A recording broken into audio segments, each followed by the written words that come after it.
Erotic Archives, essential library for muses history couldn't hold. Somebody take me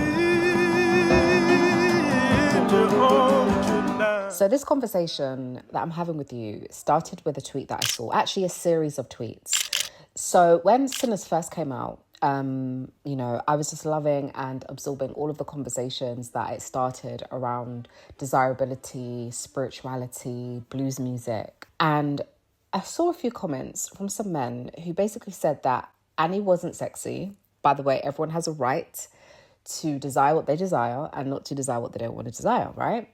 But they also said that the brief smack scene in Sinners felt incredibly awkward, which I would incredibly disagree with. But it did open a door into something deeper for me.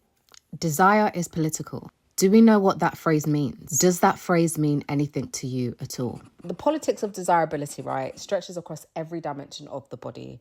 Colourism, body shape, hair texture, facial features. It's relentless and is exhausting, right? And these pressures are systemic. They live in the media, in culture, in the very ways that society, particularly in the West, measures worth. This is why when I thought a little deeper about these comments, I couldn't help but think, did they just see the MAMMY image when they see Annie? Because visual politics is an interesting study and just exhausting, especially in how Black women's images are shaped and consumed. And the MAMMY figure carries coded messages of care, service, and invisibility. And desirability in this sense is not neutral. It's carefully curated set of expectations imposed visually, socially, and psychologically. And so, what is the MAMMY archetype?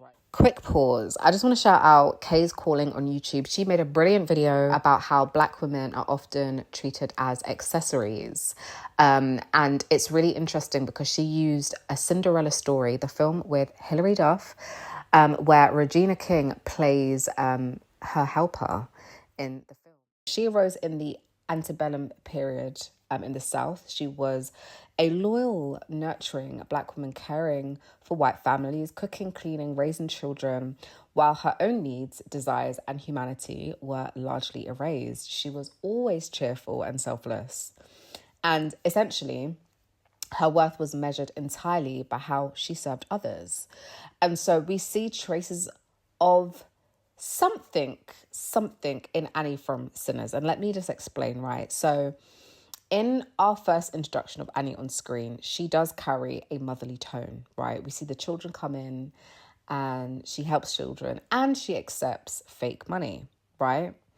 And so her presence signals warmth, service, reliability, comforting, and she's also safe. But then Annie breaks the script. When Annie is well smexed, the narrative fractures, the expectations that bound her to selfless service, that just reduced her to a maternal archetype, dissolved.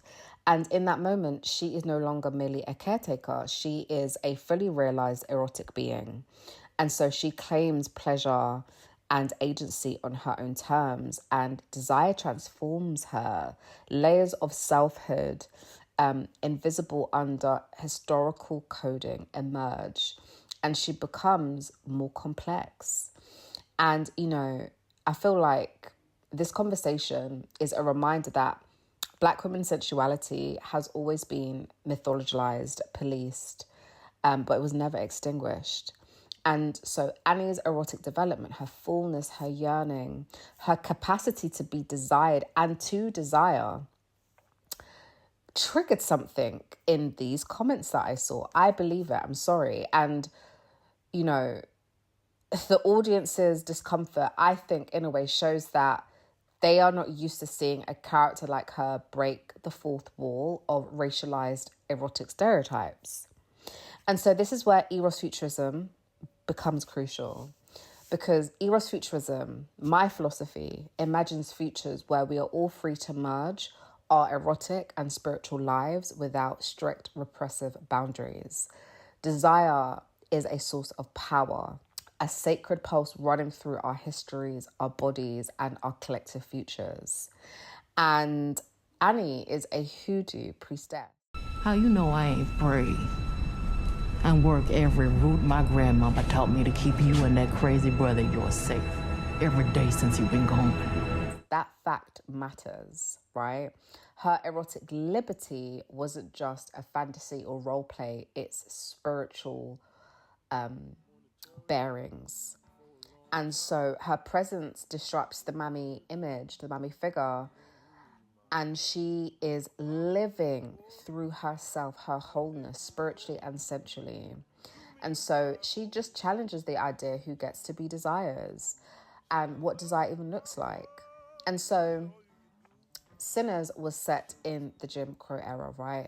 Blues music was a sultry, shared space where desire could surface and mingle and be witnessed with one another in communion. And here, eroticism melted collectively, pressing against the boundaries of repression, and pleasure was alive and visible. And so this era wasn't just marked by violence and oppression, it also birthed a parallel cultural movement. Free and elite Black women, especially in the North, were navigating what scholars call the politics of respectability. So to survive, to be seen and dignified, they performed refinement, morality, and composure. They learned to carry themselves in a ways that signaled intelligence and virtue. You know, they went to churches, organized charitable events, and hosted salons where they debated everything from literature to etiquette.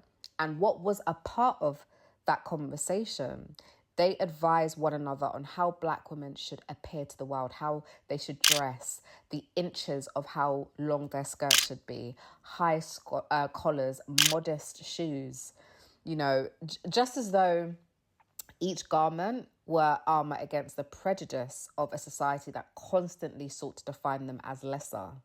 But obviously, you know, that performance, because it didn't come from truth, it was at a cost of true erotic expression, bodily freedom, and erotic sovereignty, and it had to be masked. And so here we are now, you know, we have a lot of that history still in our bones, you know, that we are still unpacking up to this day. But working class Black women, poor Southern women, refused that silencing the most. They picked up the mic and sang the unspeakable through their blues. They sang about erotic yearning, about lovers, about abandonment, about wanting more, about, you know, wanting to experience abundance, money, all the things that we would see religious doctrines would call sin, right? Artists like Bessie Smith, Ma Rainey, gave voice to hunger and heartbreak that polite society tried to just dash away to the side. And so they sang from a true place of eros. And so adding another layer to Annie's complexity, right? Whilst all of that is going on in the background of her time, you know, she's spiritual, right? She did not adhere to, shall we say, mainstream religion. And, you know, there's an unspoken belief, especially for Black women, that spirituality must come at the expense of sensuality. That to be pure, one must abandon desire. And I feel like Annie refuted that. She is close to spirit and she still craves touch. She still aches with feeling. And in a book, actually, called In Sacred Sexuality, The Erotic Spirit in the World's Greatest Religions, this author wrote, Eros is the source of life and fuels all of loves, including our love for God. And this is exactly what Annie embodies. Desire isn't opposed to divinity. It is a pulse. They are one in the same. It's just a flip side of the coin.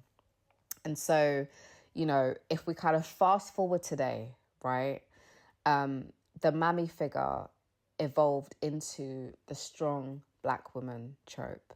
Tireless caregiving, suppressing needs.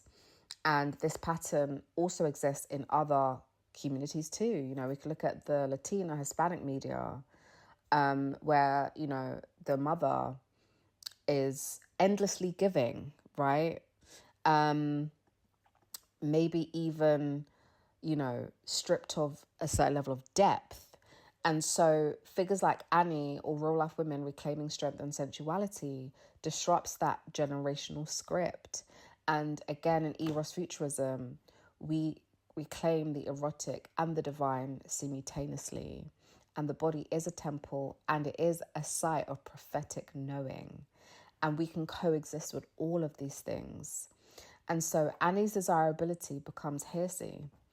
And so maybe that's the point. You know, we need more heretical, erotic figures like her, figures who defy the visual and social scripts imposed by centuries of oppression, and who knows that spirituality and desire are not at odds.